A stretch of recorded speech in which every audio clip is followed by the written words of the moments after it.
Hello, everyone. This is Data Talks presented by Dun & Bradstreet. I'm your host, George LaRue. Today's guest is Jason Simmons, a data strategy consultant at Dun & Bradstreet. Jason, we wanted to talk a bit today about employee counts and revenue figures and how Dun & Bradstreet helps our customers with that. First off, though, why are employee counts and revenue figures typically so important to clients? Well, the big thing is that many of our clients want to effectively t-shirt size their customers or their prospects. They want to t-shirt size their marketplace so that they have a general sense of how big their clients are, or the entities that they're trying to sell to or do business with in some way, shape, form, or fashion. So I think I got it. Why is knowing that general sizing so important? It's really about aligning the appropriate sort of treatment and operations to those different sized businesses.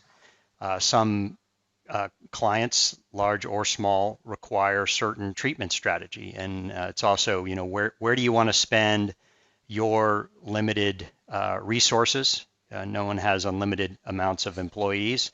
Certainly, no one has unlimited amount of budget to spend on marketing.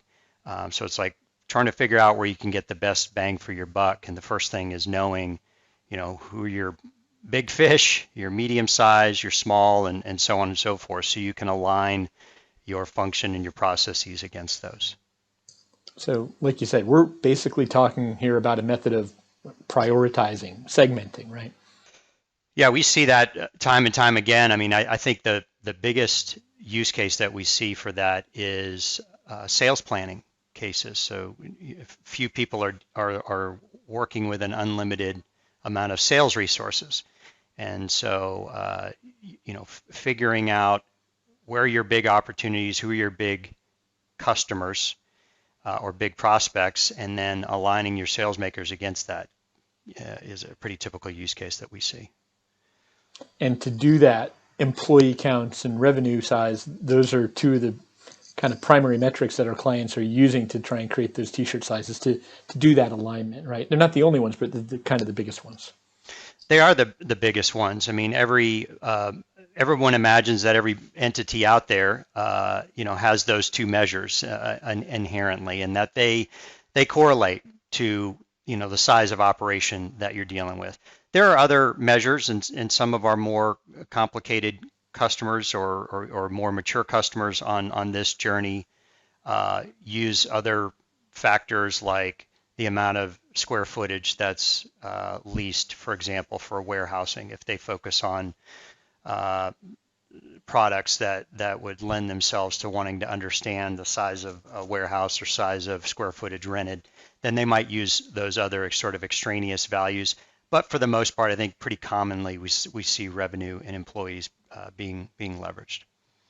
And while those are probably figures that are relatively easy to come by when you're talking about publicly traded companies, companies that really have to do a lot of reporting and get those numbers out there in order to get government funding and things like that. When you start talking about smaller companies, companies outside of the United States, they become a lot harder to come by. What's Dun & Bradstreet doing to help customers get an idea of employee counts and revenue sizing for those types of entities?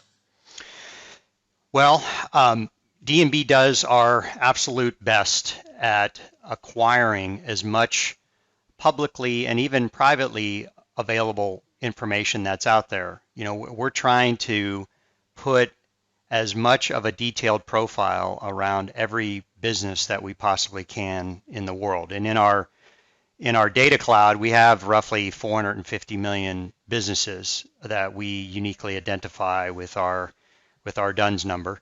And we try to put as many accurate profile around each of those businesses as we possibly can, including revenue and employees. But it's not an easy task. On the publicly available information, like companies that are traded publicly, they regularly advertise that information. You can go get it in annual reports, you see it on websites, those sorts of things. But in privately owned businesses, that information is not as easy to come by. Some companies do, advertise that regularly on their webpage or in financial documents that we can get a hold of. But in many cases, it's not available.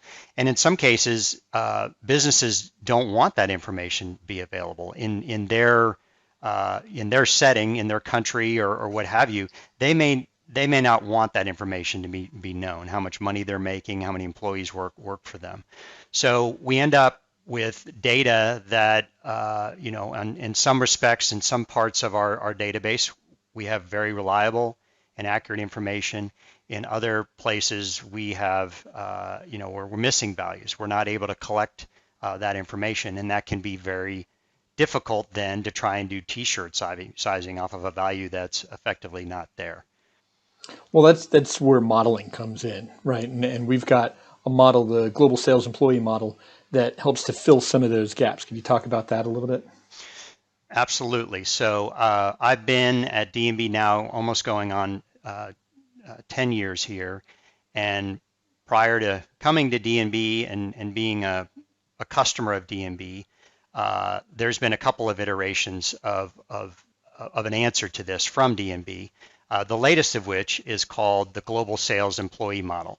And so to overcome these gaps, statistics is typically what folks use, and we've hired some really smart data scientists to take and ingest the information that we know is good, that comes from publicly available sources, and we verified that information, and we use that to model accurately for the cases where we don't have that information. And then we're actually able to test, what does the model say it would come up with from a value perspective for the cases where we actually have an actual value, and we're able to measure essentially accuracy against that. And they've refined this over a number of years, and effectively now we're able to put an employee and a revenue value consistently across all 450 million records in our database. So Jason, as we wrap up, having talked about GSEM and sort of the importance of employee counts and revenue numbers, what's the one thing that you want people to walk away with as they listen to this conversation? I think the big thing is just understanding the reality around global customer data is that no one's going to have actual values on every business in the world. And there's a lot of suppliers that provide data like D&B. You can spend a ton of time trying to chase down actual values to base your segmentation processes off of, your t-shirt sizing processes off of, or you can just let us do the hard work and just use the data that we've got. Use our model. Definitely encourage clients to try it out, proof of concept, and let the data speak for itself. I've seen it used time and time again in clients to be very successful with it. So that'd be my encouragement to clients. Thanks, Jason. I really appreciate you sitting down and talking a little bit about sales and employee figures and how clients can make use of them. Awesome. Thank you. Our guest expert today has been Jason Simmons, a data strategy consultant here at Dun & Bradstreet. This has been Data Talks. If you've enjoyed today's discussion, please let a friend or a colleague know about it. And for more information on Dun & Bradstreet or about today's discussion, visit www.dnb.com or talk to your company's Dun & Bradstreet specialist today. I'm George LaRue. Thanks for joining us. Until next time.